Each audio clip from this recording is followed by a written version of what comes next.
Today's assembly is the second lecture of the fifth Yen Kuo Yung Lecture in Life Sciences, jointly organized by New Asia College and School of Life Sciences. We are pleased to have Sir Richard J. Roberts, 1993 Nobel Laureate in Physiology or Medicine, sharing with us on why I love bacteria, 為何我鍾愛細菌. We are also pleased to have Professor Henry Wong, our college head, to introduce the speaker and to be our moderator. Now may we invite Sir Richard and Professor Wong to come up to the stage. Sir Richard, please. Professor Wong, please.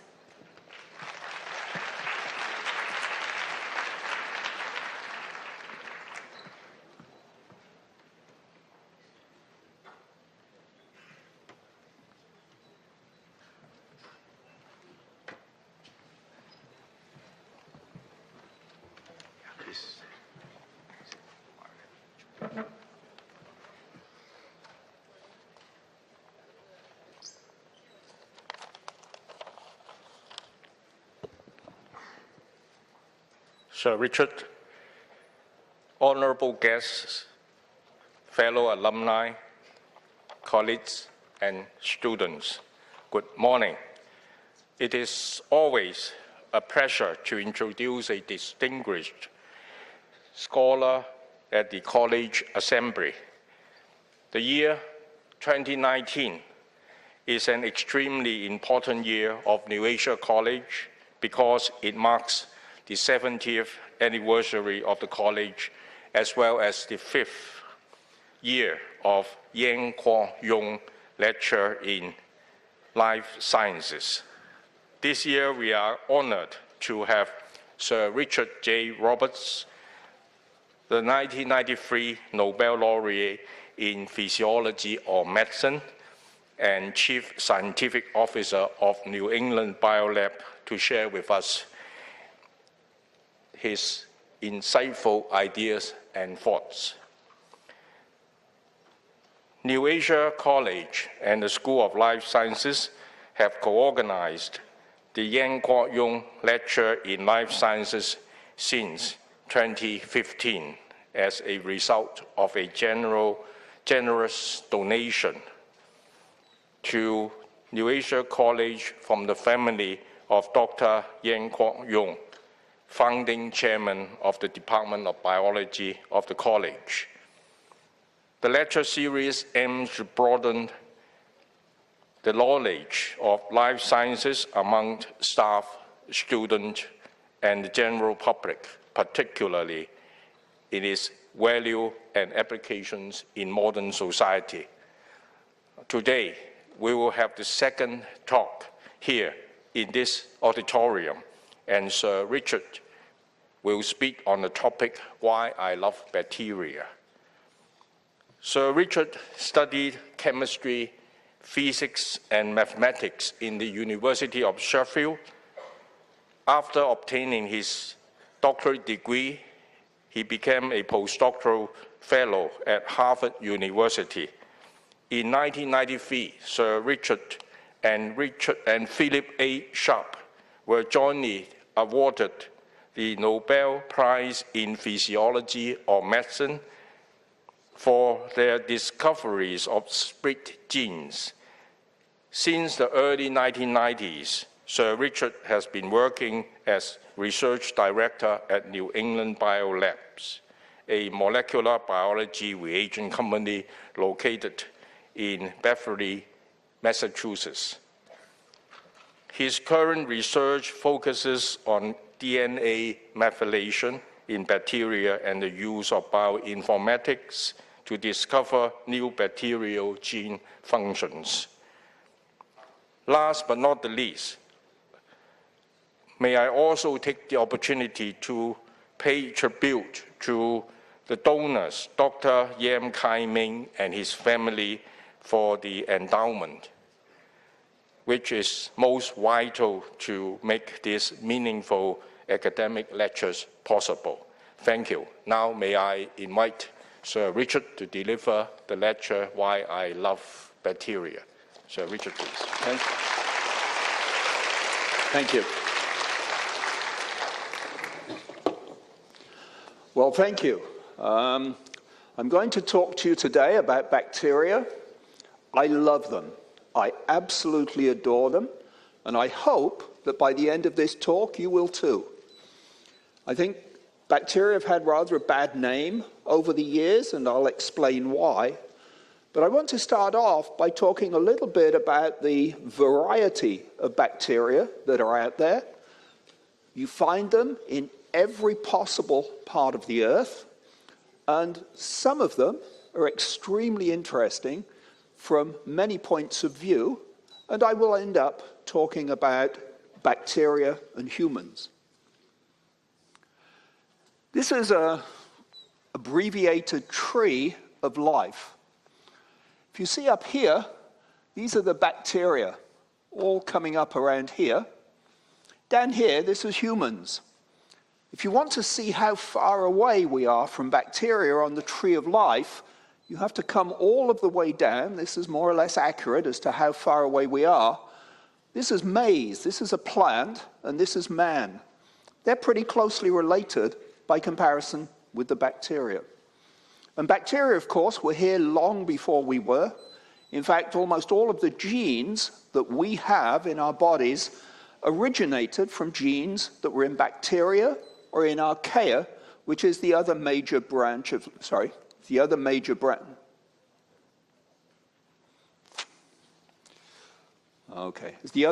branch of life shown over here. The archaea I will show you some examples of. These are not bacteria. These have some resemblance to bacteria, but they're also rather close to eukaryotes. This is a very interesting bacterium, Anabaena St. John's. It's typical of the bacteria that live in the oceans. And one of the reasons that we have oxygen in this planet that we can breathe is because the original bacteria, like the cyanobacteria, of which Anabaena is a representative, were anaerobes. So they only wanted an environment in which there was no oxygen. And then they made the mistake of metabolizing whatever was hanging around, and they started to produce oxygen. And in the long run, they actually almost polluted themselves out of existence, something that we're in danger of doing at the moment. They didn't know better. I think we do, and we have to make sure that our political leaders make sure also that we do not suffer the same fate as many of these bacteria. The Anabaena were smart in one sense. They have little cysts that they form in which these are anaerobic chambers in which they can continue to grow. Here's another very interesting bacteria, rather beautiful, look like little mushrooms. These you find in the forests, and these are bacteria that typically are responsible for rotting wood, for getting rid of trees, getting rid of all the debris that comes from the foliage of trees.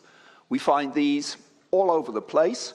They're tiny, of course, you don't see them, but you see their effects. Every time you see a tree rotting, they're usually full of myxobacteria.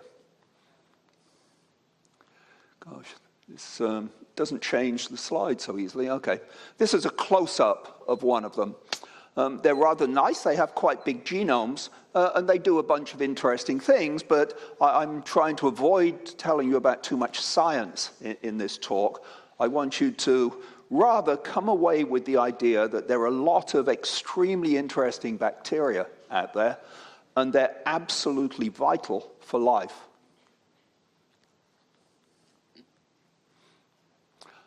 Here's another interesting bacterium. It's a spiral bacteria. It has flagella, these little appendages here, but it's got something inside it. You can see right here, there is an iron core, the element iron, and that is a little magnet. And it turns out that this bacterium orients itself according to the Earth's magnetic field, and in the northern hemisphere will swim north looking for food, and in the southern hemisphere they swim south looking for food. They're really quite sophisticated. Who would have thought that a simple bacterium would have somehow built its own magnet to help it guide its way around?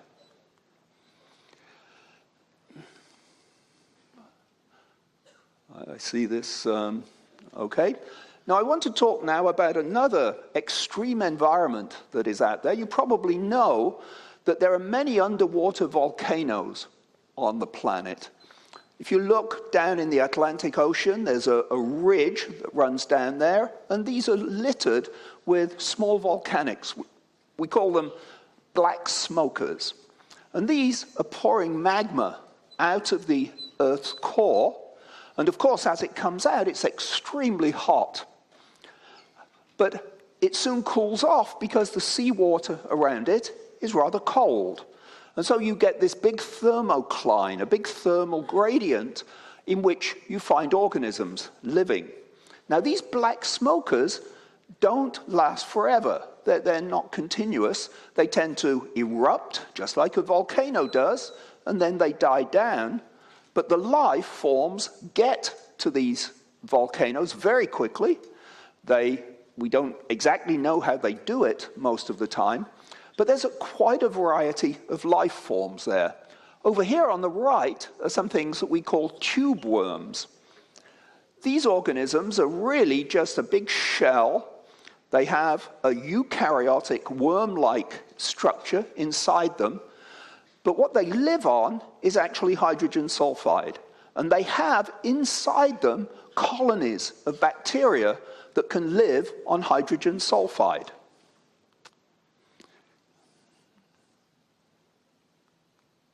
I see the slides like to advance 2 at a time. I'm sorry about that. So this is a close-up of the tube worm, and you can see they have this casing, the white casing, and then the red is the actual tube worm.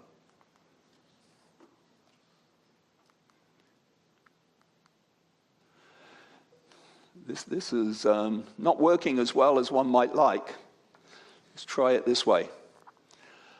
Another interesting environment are the thermal hot springs that you find. You probably know about the geysers that were originally found in Iceland, in which, again, you have not exactly volcanic eruption, but something rather similar to this. One of the great sources of these particular kinds of geysers is Yellowstone National Park in the US. I would advise everybody, if they go to the US, try and get to Yellowstone. It's an amazing place. It has a big lake that's at normal temperature, but all around it, there are hot springs coming up. There are hot springs everywhere. And these hot springs are absolutely full of life.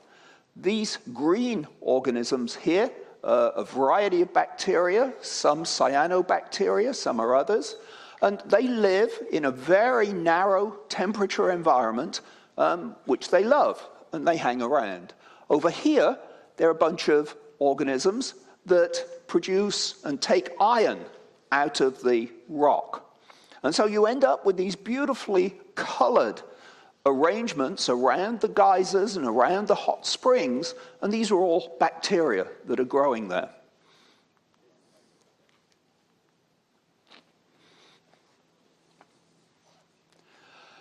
Now, I want to switch, and I want to talk about humans and bacteria.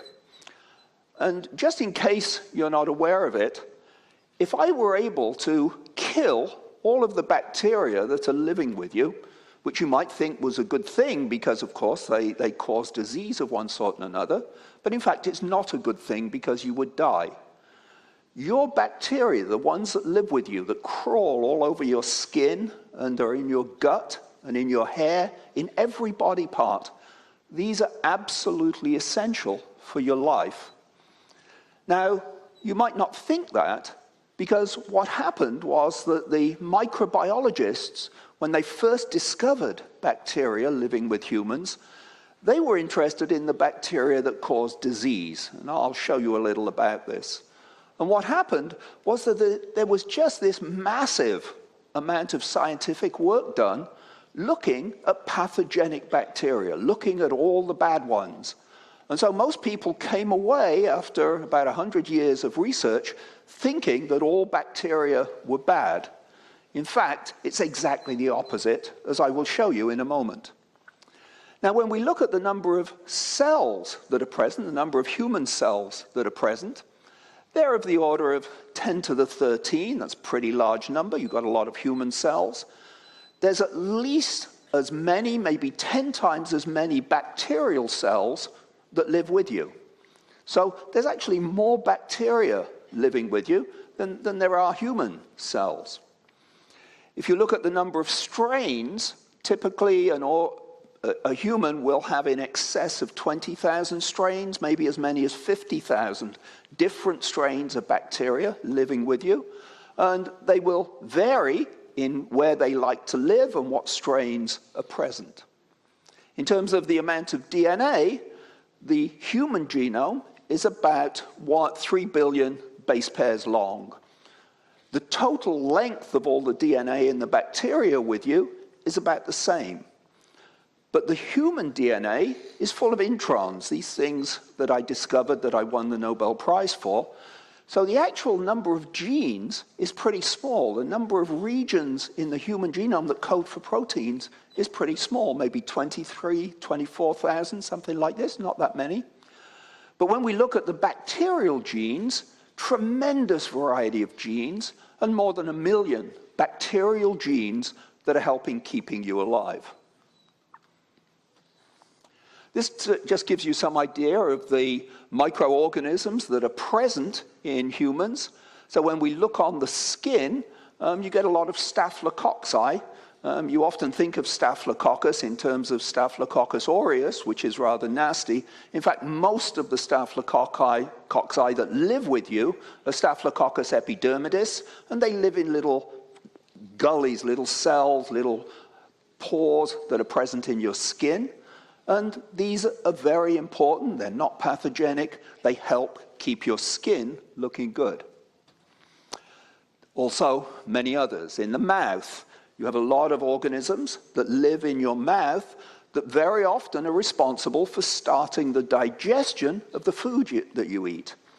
You know, we eat food to keep us alive, but it is the bacteria that actually digest the food and convert it down to the metabolites that ultimately provide our source of energy. So without the bacteria, you would have a hard time dealing with all the food that you eat. In the respiratory tract, there are also large numbers of organisms living all down through the lungs. Of course, occasionally tuberculosis will live there, but there are other bacteria that live there too. And so on, coming on down. There are many, many different genera of bacteria, and almost all of them serve some useful purpose for our lives.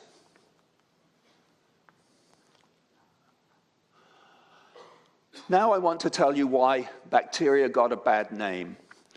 And that started off with a man called Robert Koch. And he was one of the foremost bacteriologists who was really looking to see why people got sick. If you go back into the 19th century, bacterially acquired infections were really a big deal. Even today, they're still a big deal. Despite the fact that we have antibiotics and we have vaccination, there are many diseases that essentially should be eliminated, even though the anti-vaxxers do their best to stop them from being eliminated. But the early microbiologists were really focused on these bacterial infections.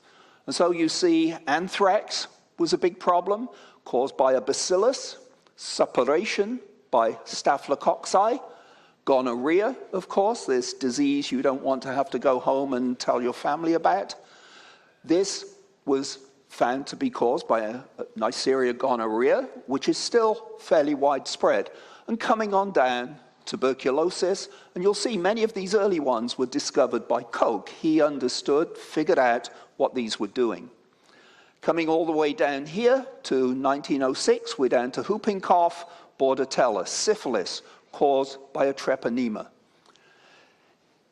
While it is true that these are dangerous bacteria, if I were to look in your gut, or look on your skin, or look within you, I would find that many of these organisms were present. But you would find that they're present in exceedingly small amounts. And they're present in small amounts because the normal gut bacteria, the normal skin bacteria, have found a way to stop them from growing. And this is something that's really worth remembering, that most of the bacteria that live with you are digesting your food, or they're trying to keep you healthy. In fact, they don't like it when you get sick, because we are the home of these bacteria. They've made us their home. And what do when you get a new home? You put an alarm system in. You put a fence around it, and you stop the burglars from getting in. That's what these bacteria, most of the bacteria within us do. These are the rarities, the ones that get away from these control systems. Now, I want to tell you about some of these nasty, so-called nasty bacteria, and I'd like to start by talking about Helicobacter pylori. Helicobacter is a very interesting organism. It causes ulcers. And until, probably 20, 30 years ago, everybody thought that ulcers were caused by too much acid in your gut. And so the pharmaceutical companies starting selling alkali, the idea being that you would solve the ulcer problem. But a man called Robin Warren, in conjunction with Barry Marshall, looked in the gut and discovered that people with ulcers had this organism, Helicobacter pylori, growing there. And Barry Marshall did an experiment. He said, I think it is these bacteria that cause ulcers, not acid. And so he actually swallowed some Helicobacter pylori that he'd grown in the lab. And sure enough, in a relatively short period of time, he developed an ulcer. Now, fortunately, the Helicobacter that he swallowed was sensitive to antibiotics, so he could take antibiotics. Lo and behold, the ulcers went away. Robin Warren and Barry Marshall got the Nobel Prize for this discovery. But there's an interesting lesson that goes along with it. When they first made this discovery, nobody wanted to believe them. And in particular, the pharmaceutical companies didn't want to believe them.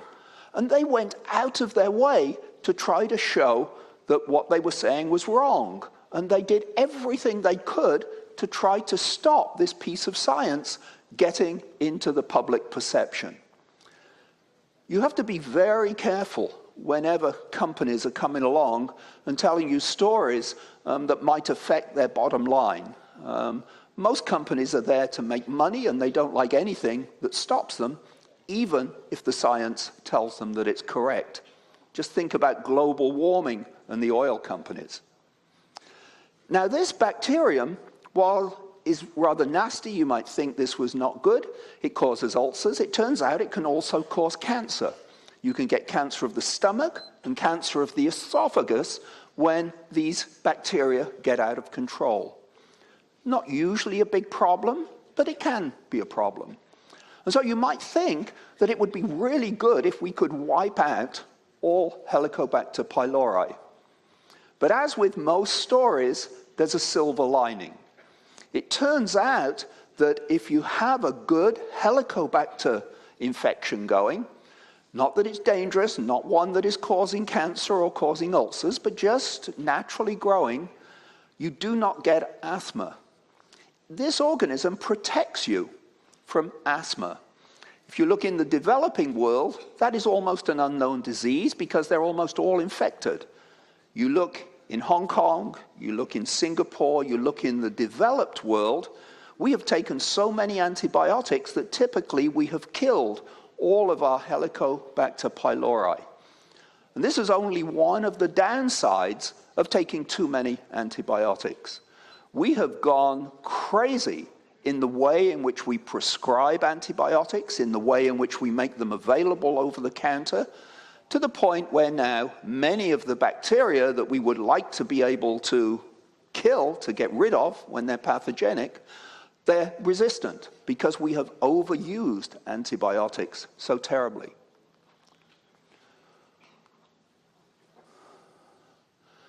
Lyme disease, I don't know if you have it here in Hong Kong, maybe you don't.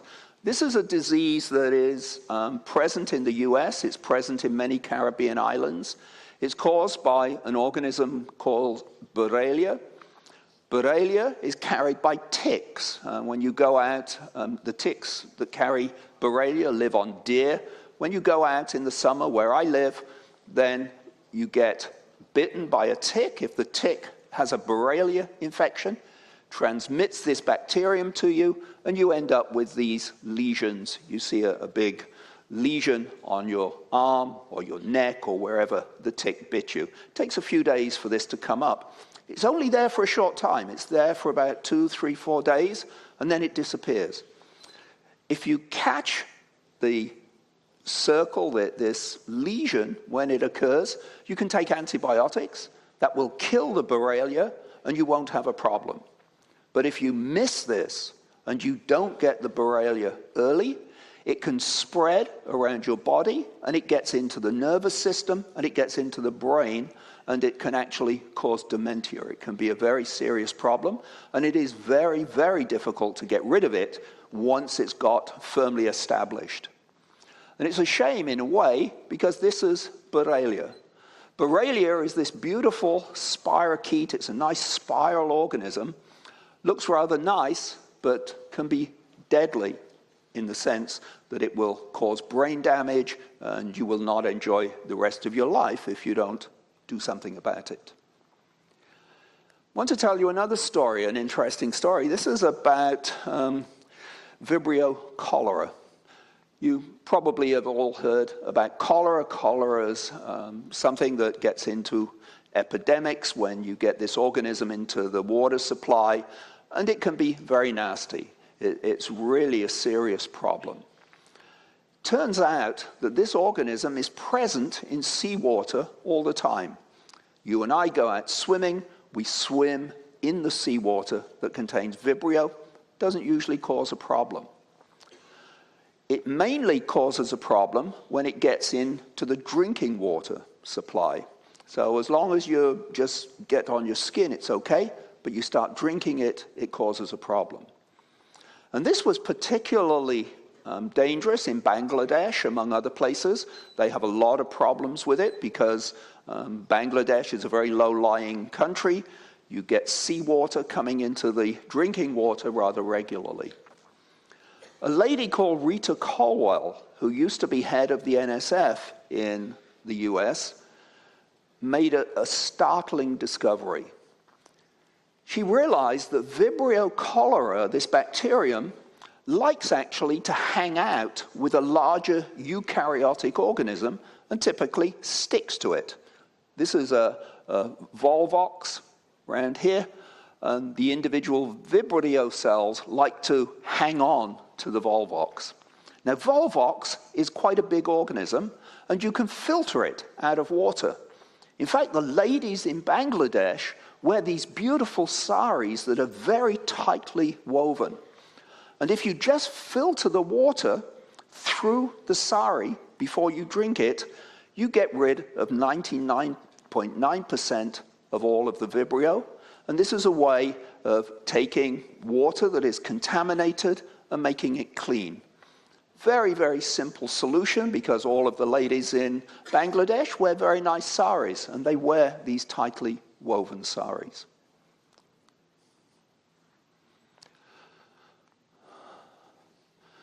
Botulism. You've probably heard about botulinus toxin. It's a very dangerous toxin. Its cause comes from this Clostridium botulinum. This is also the toxin that a lot of ladies like to inject in their lips to make the lips larger and apparently more beautiful. It's caused by this very tiny little organism, this little Clostridium here. And I'll tell you something else about Clostridium in a moment, but I will just leave it at this at the moment. It's a dangerous organism. It can cause disease, and yet it has some beneficial qualities, or at least many ladies think it has beneficial qualities. Not the organism, but the toxin that it produces.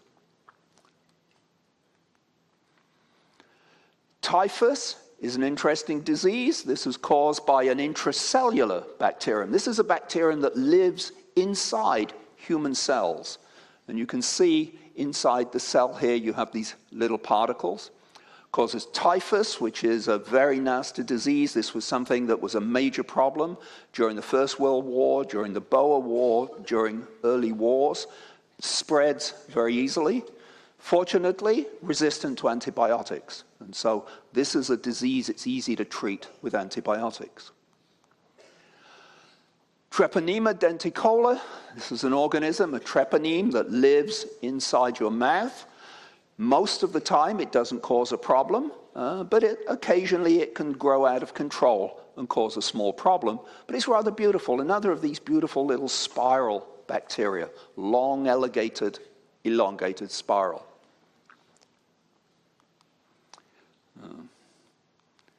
Okay, I want to talk about Yersinia pestis. This was the organism that caused the plague in the Middle Ages in Europe and decimated the population. Massive killing of people, because the only way you could stop getting it was to go and isolate yourself so that you stayed away from anybody who had the disease.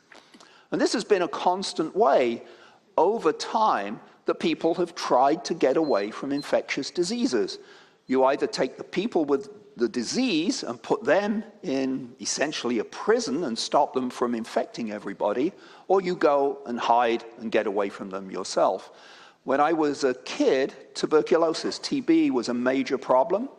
And the treatment in Britain, we had sanitaria. Every major city had a sanatorium.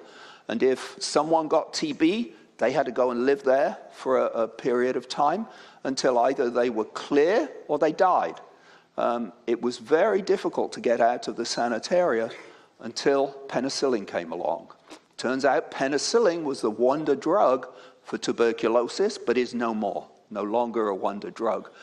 You can detect it by these buboes. These are little swellings that you can get in your knees, you can get them in the elbows, you get them on your body.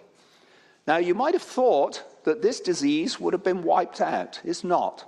There are many cases in the US every year, and usually it's because rats carry the disease, they spread it to humans, and it's quite common in the West, out in Arizona, in New Mexico. This is quite a common disease. And people who get it go and see the doctor. The doctor immediately recognizes these buboes and says, oh, you've got the plague, you've got Yersinia pestis, give you an antibiotic, you're cured. But what happens very often is people have already left Arizona, maybe they're traveling to New York, they're on vacation, and all of a sudden they see this, they go to the doctor. The doctors in New York have never seen this. And so many places where this is common, where you know that it happens and you can cure it easily, and you have to get it early. It's no good waiting, you have to get it early. And so always be careful when you go to doctors. It's better to go to a doctor in your local neighborhood who has probably come across the disease that you have. This is something that happens. This is, you get all this gangrenous tissue on your fingernails, you get it on the toes, and this usually leads to amputation. The only way you can get rid of it is to amputate the limb. This is the bug itself, nice little red bug, nothing special to worry about. But you know, despite all of this, you might think that we're surrounded by organisms that are out to kill us, that bacteria are really there to kill us. And I would say until probably about 15, 20 years ago, almost every microbiologist you spoke to would only tell you about all these bad ones. But despite all of that, I love bacteria. And the reason I love them is because they protect us. They've made us their home. They want us to be well. They want us to be safe. They don't want anything to happen to us. And so they protect us. And we don't know how they protect us. This is one of the great open areas for science at the moment, particularly for biology, for microbiology. It would be very nice to know how the resident bacteria in your gut can stop pathogens from growing. And I'll give you a good example of something in the moment, of how that can happen that we don't understand. But we know that it happens because, as I said earlier, if I look at all of the bacteria that are living with you, you will find that many of these pathogens I've just been talking about are present in your gut. But they don't cause a problem. They're stopped from growing out of control by all the good bacteria. And 99.99% of all the bacteria that live with us are good. They're keeping us safe, they're helping us. And surprisingly, they don't like us getting cancer either. And so we've now found there are many bugs that produce anti-cancer compounds. So these are our friends. People call them probiotics. We usually don't know how they work. But Lactobacillus bifidobacteria, these are commonly found in yogurt. Helicobacter pylori, I told you about earlier. But there are hundreds more that could be listed here. Many of them, we don't even know what they are or what they do. This, of course, is yogurt. Yogurt is good for you, but you have to keep taking it.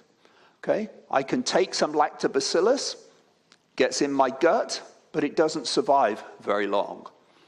One thing we would like to do is to figure out how to introduce good bacteria that we know are killing some pathogenic organism and actually have it stably integrated into the gut bacteria. So it would be like having an antibiotic, except the antibiotic just kept producing. You took it once and it kept you safe. If you've got a bacterium that can protect you, then it would keep going. And I think this offers some wonderful opportunities for medicine. Okay, if ever we're going to make medicine cheaper than it is at the moment, if it was a medicine that involved a bacterium that could grow inside you, could produce compounds, or however it stops pathogens from growing, that would be a very good thing. I think this will come. We will figure out how these things work, and we will get there. Lactobacillus sakei, this is one of the yogurt bacteria. I have to tell you an unfortunate story here. The company Nestlé's, who make excellent chocolate, they also are in the yogurt business. And they did some experiments looking at the kind of lactobacillus that you found in yogurt. And Lactobacillus sakei was one of them. Another was called Lactobacillus johnsonii. They started playing around with one of these bacteria, one of the lactobacilli, and they found some that were much better at protecting the gut bacteria than sakei or than the johnsonii. But it was a genetically modified bacterium that did this. And they had done it just at the time when Switzerland got all bent out of shape and the rest of Europe about GMOs. And so Nestlé's was so concerned that the activists would come and shut them down that they stopped working on this strain. Okay? And so we don't know what this strain might do, what it might be helpful for. I think this was one of the rather sad effects of the very early GMO movement. Here was something that looked good, but it got shut down. Now, I want to tell you a story about Clostridium difficile. If you go into a hospital and spend any significant amount of time there, there is a very good chance that you will be infected with Clostridium difficile. It spreads rapidly in hospitals, and many people come out of hospital with a C. difficile infection. And it's a nasty thing to get because most C. difficiles are resistant to all of the antibiotics that we typically use. Super resistant. So what can you do? Well, it turns out you can do something that sounds rather disgusting. You can take human feces from a healthy individual, that is shit from a healthy individual. You can mash it up, get rid of all of the sort of fibrous material, and make a little suspension of the bacteria. And if you drink it, it will get down through your colon, and it will cure C. difficile 95% of the time. There is something in healthy human feces that kills Clostridium difficile. And in fact, this is now used as a treatment in hospitals in the US. Sounds rather disgusting. Who wants to be drinking shit, as it were? Well, I certainly don't, but fortunately you don't have to do that. You can actually do it now by injections of one sort and another and by getting it other ways. And in fact, there's a lady at Harvard Medical School called, come on, okay, Betty Homan, and she came up with a way of taking these extracts from feces and actually making a concentrate of them and putting them into a tablet, a transparent tablet that you can take in much the way you take many drugs these days. It's just a little capsule and you put it in. And it turns out that when you do this, this works just as well as the old-fashioned method. People used to do this, just pour it down people's throats, which was disgusting. But this works much better. But she presented me with this slide. And of course, the possibility here is that because it's a transparent tablet, it doesn't look as appetizing as it might. This is a joke, though. This is not how they really do it. She also likes to point out that by taking a tablet or taking a capsule, you minimize the bad aftertaste that if you were pouring it down your throat, you would get. Now, it turns out that C. difficile is not the only pathogenic organism that can be cured this way. There are many other bacteria that live in normal human feces that can solve these sorts of problems. And the bottom line is, we do not know how any one of them works at the moment. This is totally unknown how they work, and yet here 95% of C. difficile cases are cured by this. And that's really important, because what used to happen was people would go home, because they wouldn't keep them in hospital forever, but C. difficile causes uncontrolled diarrhea. And so the people who had it never knew when they were going to have a sudden attack of diarrhea, and they didn't want to be on a bus or on a subway or in a car when it happened, and so they would just stay home. And I went down to visit Betty Homan, and she was showing me, she's got a wall full of letters, cards, notes from people who've been treated this way. And there was one particularly touching one. It was from an 80-year-old woman who said for the last 8 years, she had been at home, couldn't travel anywhere. She just had to stay at home. And after this treatment, within a week, she was now free. She could go out. She'd actually started taking yoga again. She was so grateful. This letter was just fantastic. And you can't believe the kind of difference that some small treatment like this can make. And there are going to be hundreds of treatments like this once we understand how the bacteria that live with us keep us safe. Now, after all of this, one of the things that we don't know is how life got started on Earth.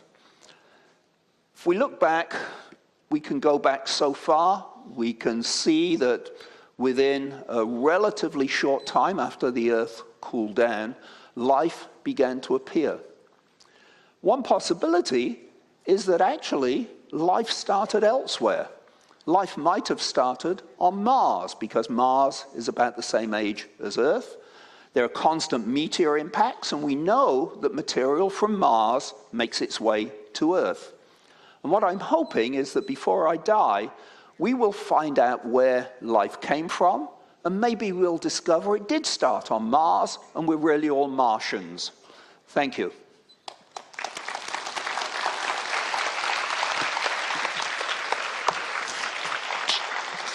Happy to take any questions. Let us again express our gratitude to Sir Richard for his wonderful lecture with a round of applause.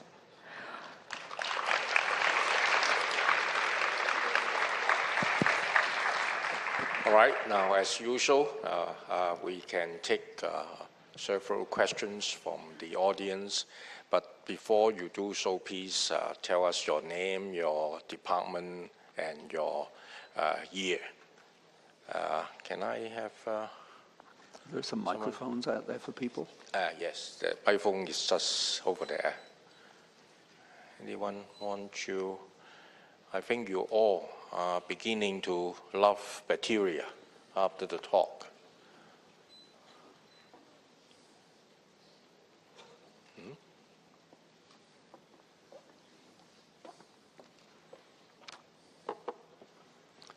I guess we have no takers.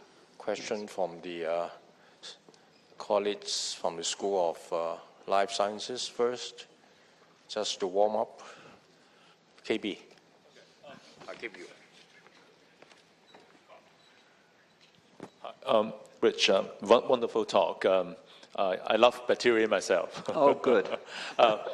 So do you have any, you mentioned about all those bacteria taking, shit to kill disease. Mm-hmm. Is there any, in your opinion, is it, okay, we understand we do not know at the moment. Any wild guess what could be, the cause? Yeah, well, I'm sure, that what is happening is that every time food passes through your gut, the stuff you don't want makes it out into the feces, and of course it washes a lot of the bacteria that are normally living with you, it washes them through. And so feces turns out to be quite a nice zoo of bacteria, and a lot of people have been looking to see exactly what's there. And you can imagine many different ways in which they could attack C. difficile and stop it. It could be a direct interaction. C. difficile perhaps binds to one of these organisms, and that stops it growing. It may be that one of the organisms is producing some chemical that specifically targets C. difficile. And we already know that within the microbiome, that within your gut, there are organisms that are producing specific compounds that will attack individual other strains of bacteria. More interestingly, though, we know that the bacteria living in your gut put chemicals into your cells, and they talk to the brain. There are many chemicals, many indications that your gut, the bacteria, talk to your brain and affect brain function. So, for instance, there are hypotheses out there at the moment that things like Parkinson's disease are actually being caused by some problems within the gut bacteria. We also know that the brain makes more neuronal connections to the gut than any other organism in the body. And so the brain is being spoken to by these gut bacteria. I would love to know what they're saying. And I think here is a wonderful opportunity for research for anyone who's interested in this area. Much to be discovered here, and a lot of it, I think, is going to be very important for human health as time goes on, as we understand what is going on and how these bacteria do this. Okay, student over there. Okay, hi, sir. I'm a Hi. Year 2 medical student, and as I listened to your talk, I noticed that you have mentioned some current events like anti-vaccine movements and also like global warming deniers, and also I've noticed your stance on GMOs if I search your name on Google. Yeah, and I want to ask you, do you have any suggestions for countering scientific misinformations in society nowadays? Thank you. Okay. Well, I mean, you raise a very good point, because one of the things that is certainly happening in society is that there are many people who are increasingly skeptical of science. If you'd asked 20, 30 years ago, I think most people would have held scientists with high esteem. They would have said they're good people, they listen to what you have to say. But what has happened, I think, is that the media has discovered there's mileage to be made by pretending there's a debate. Climate change is the classic example. Whenever they run a story on climate change, they try to find someone who denies it and then pretends it's a 50-50 argument. And this is just simply wrong. The same thing with vaccination. There was this story that vaccination caused autism. This was based on fabricated work that was done in London. It was soon discovered that it was fabricated, and yet the anti-vaxxers, the people who are against vaccinations, continue to tell the story. They just never stop telling this story because it sounds like a good one. But in fact, they're doing tremendous damage. You know, in the US at the moment, there's great concern about measles.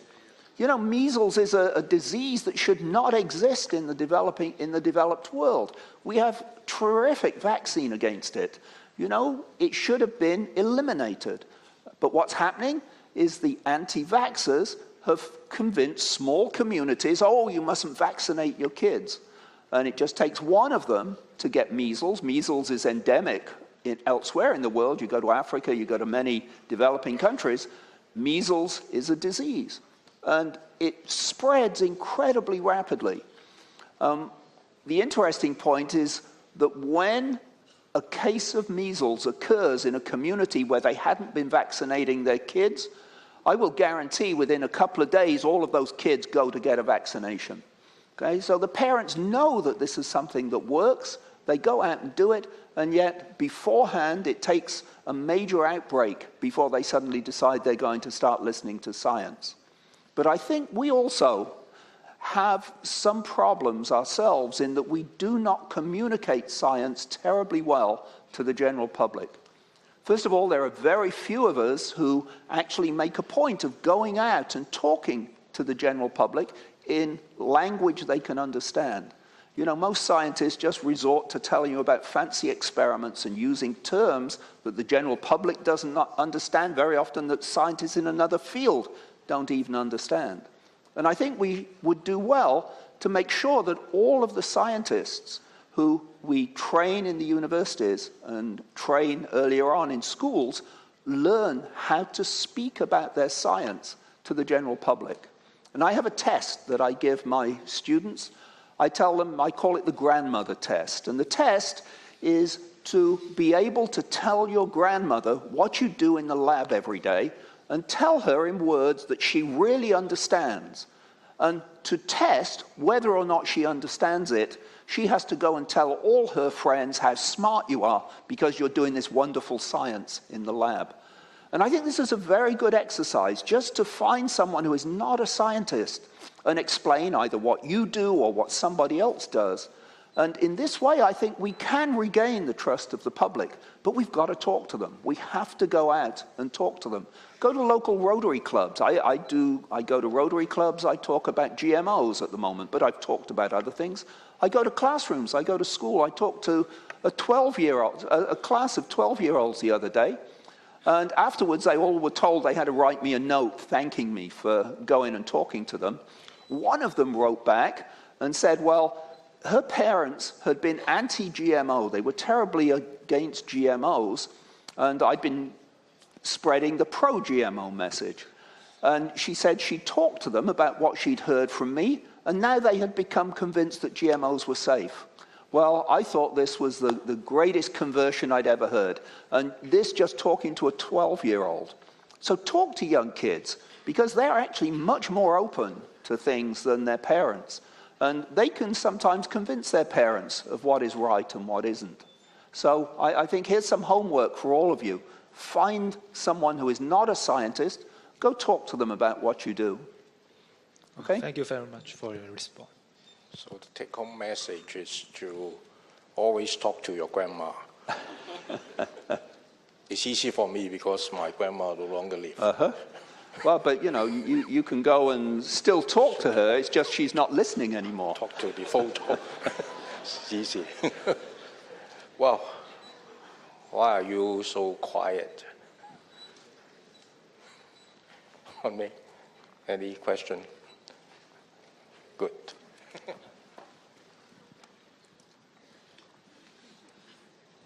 Thank you very much. So I want to add to the benefits of the bacteria because they are also symbiotic bacteria and also bacteria that can help the agriculture by interacting with the plant in the mycorrhiza. So could you elaborate a little bit so that the audience know better the benefits of the bacteria?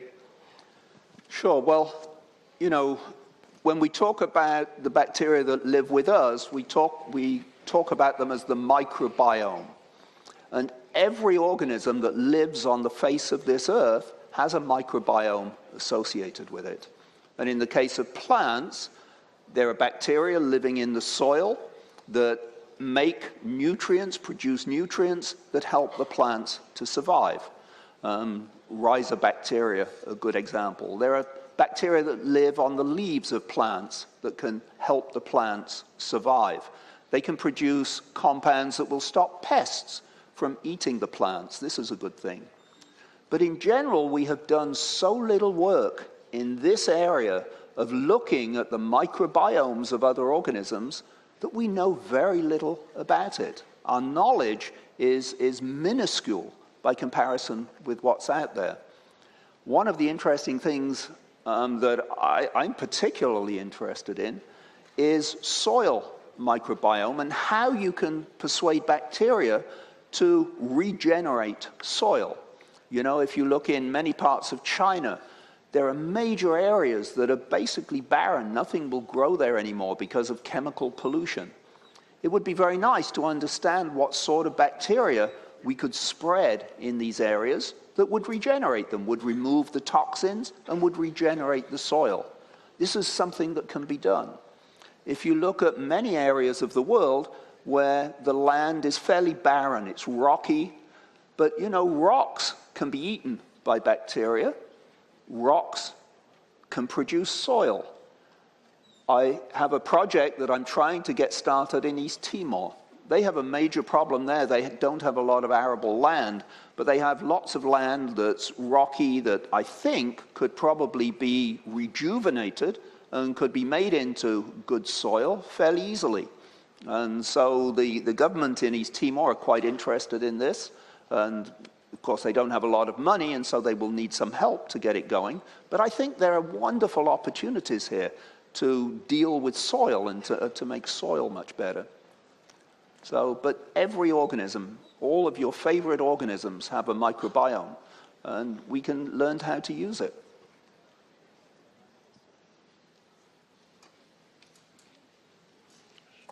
I have one here.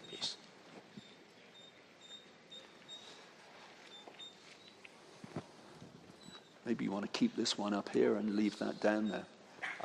Jolie, School of Life Sciences. I hope I'm not preempting your talk or your message on Saturday about GM food or GMO in general. What's your opinion concerning the future of GM human, for example? Where do we draw the line? Well, so are you talking about plants specifically, or are you talking about human editing? Human, okay. So I'm sure you all know about GMs, and if you don't, you could come and listen to my talk tomorrow, or you can go to the website, supportprecisionagriculture.org, in which there are lectures that I've given on this subject before and a lot of interesting information. With plants, there are clearly many things that we can do to make them function much better than they do at the moment. So for instance, with climate change, we're going to need drought-resistant plants. We're going to need flood-resistant plants. We're going to need plants that will be able to resist many of the pests that keep coming around. And of course, whatever we can do to plants, we can do to other animals too. So people are already working on farm animals and trying to make farm animals better than they are at the moment. But then, of course, you get to this controversial issue of human DNA editing. And it is quite clear that it will be possible, maybe not at the moment, but it will be possible to cure genetic defects by gene editing in the embryonic state. I think this is something that's going to happen. There are many diseases that one can think we can cure in this way, either by replacing a defective gene or just knocking out a defective gene. But we're not ready for it yet. And the problem was with Dr. He, who did these first experiments that caused all of the problems, he didn't get permission to do it. He didn't consult widely and let people know what he was doing. And what he was trying to do was stupid. You know, this was not the disease to go after. It's not even a proper disease. It was just plain silly. And I think it was because he misunderstood the biology. He was not basically a biologist, he didn't realize what was normal ethical conduct among biologists, and I think he thought that this was a way to get himself a Nobel Prize by being the first person to do it. And if that was his intention, then maybe he'll be the first scientist to go to jail for trying to edit humans, which would, I think, be a much better result of this whole thing. I mean, it was just plain silly. But we will learn how to do it. The reason it's silly is we don't know how to be precise with humans yet. With plants, you don't have to be precise, although most of the time we are. But with plants, if it doesn't go where you wanted it to go, then you can kill the plant, incinerate it, and find the plants where it has gone. You can't do that with humans. You can't take 100 embryos and then just select the one that happens to have picked up the mutation that you want, because that's just not practical. And so I think my guess is within 10 years, we will know how to do this precisely, and we will be able to solve some common diseases. But we need to do it transparently. We need to make sure there are rules in place and that the people who do it behave in an ethical fashion and make sure everybody knows about it. Then I think it will be okay. Well, Professor He won't be the first scientist to go to jail. I know a chemist who made LSD in the lab. He's still in the jail. Yes, there are plenty of scientists, plenty. Unfortunately, who went to jail. There's a student over there. Please start. Good afternoon, Sir Roberts. My name is Vincent, and I'm currently year 4 undergraduate majoring in chemistry. From the biography, it was told that you got your PhD in organic chemistry, and for most of the organic chemists, they were focusing their career on new methodologies or novel reaction or finding new synthetic route of natural compound. Is there any particular reason that after your PhD you want to shift your career from the realm of small molecules to macrobiomolecules or even the realm of bacteria? Thank you. Yeah, there's actually a very simple reason, but I'll put it in the context of a lesson for students. So when I was a kid, I read this book. It was entitled How I Became a Detective, a typical police detective. By the time I'd finished that book, I knew I wanted to be a detective. This has happened to me many times during my life. I've read a book, it sounded absolutely fascinating, and I thought, this is what I want to do with my life. When I was finishing my PhD, I actually had all the results I needed in the first year, but in England you had to spend 3 years. So my second year of the PhD, I was just doing experiments that were not particularly clever, and most of them didn't work, but I spent a lot of time over in the university library. And during this time, I discovered there was a subject called molecular biology. There was a journal of molecular biology, but there was a book written by John Kendrew called The Thread of Life, which described the early days of molecular biology at the MRC lab in Cambridge, at the Pasteur Institute in France. And by the time I'd finished that book, I knew I wanted to be a molecular biologist. And this one stuck. And so I went and did a postdoc in a lab where I could do some molecular biologist, and I still do. I also loved math and puzzles and games when I was a kid. And now what I mainly do is bioinformatics. And bioinformatics is being a detective, it's doing math, and it's doing molecular biology. And so I've managed to combine all of the things that I've been passionate about during my life in this one research endeavor, which I follow at the moment. And I would advise everybody, if you're doing something, don't feel you've got to necessarily only do that because your parents said, oh, this is the thing, you should be a doctor, you've got to do this. If you read something or find out about something that is more interesting than what you're doing, do it. Go off and do. Don't be afraid to change. Don't be afraid to fail. Failure is the best thing that happens to students. You may or may not know this. Every time you do an experiment in the lab and it doesn't work, there's usually 2 reasons. One reason is that you screwed up. You dropped the stuff on the floor or you weren't careful enough. But every so often, nature is trying to tell you something. Nature is trying to tell you that the reasons you did this experiment were wrong. I love it when students come to me and said, well, I did what you told me to do and it failed, and I say, oh, go back, do it again. But if it keeps not working, there's probably a discovery to be made. This is the most exciting thing that can happen to a research scientist. So never be afraid of failure. Failure is how you learn. The people who don't fail learn almost nothing. So I have a hard time with teachers who are always telling their kids, no, you did bad, you only get a D because you failed at this. Failure is a good thing. You can learn so much from failure. Thank you very much. If my memory serves me correctly, I think the professor of organic chemistry of Sheffield was Professor W.D. Ollis. Ollis, that's correct. Ollis. That's who I did Yeah. my PhD with. Ah, yes. He was very inspired. He was. Inspired. Yep. People. Very good. Yeah, Hi, there's Professor. another one. Another student, please. My name is Christopher Wong. I'm a year 3 psychology student.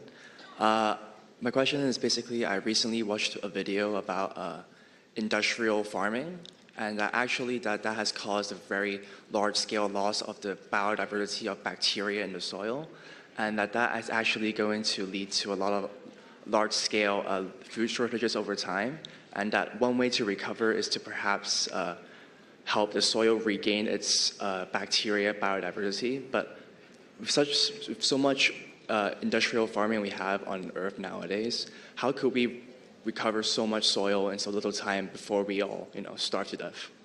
Okay, so when you're talking about industrial farming, are you talking about growing crops, or are you thinking about animals? Crops, because as I understand, the chemicals that we use is actually killing a lot of the bacteria in the soil, and over time we're losing more and more arable land. Well, good agronomic practices take care of the problem. So typically, the way farmers used to do things before they were doing things on the large scale at the moment is you would leave the land fallow for a year. You just let it sit there, don't try to put any crops on. It also turns out that if you alternate crops, you grow one crop, and then the next year you grow a different one, this can help the land. And if you talk to the really good agronomists, they know how to keep the land in good shape. But as we learn more about the bacteria that are in the soil, I'm sure we can find better ways of doing it. It will just lead to yet better agronomic practices. And so while GMOs can help, they're not the whole story. They will give you better yields, but you need also to remember that it's important when you fertilize them, when you put water on them, the plants that you grow, and so on. And good agronomic practices can do wonders for any community. Okay? Thank you. I should say I'm not a plant biologist. I'm just My reading colleague- and talking to people about all My this colleague stuff. already showed me the sign that we have to stop. Okay. So now, after listening to Sir Richard's very inspirational talk, I think we should please all join me to thank Sir Richard once again. Okay. Thank you. Thank you.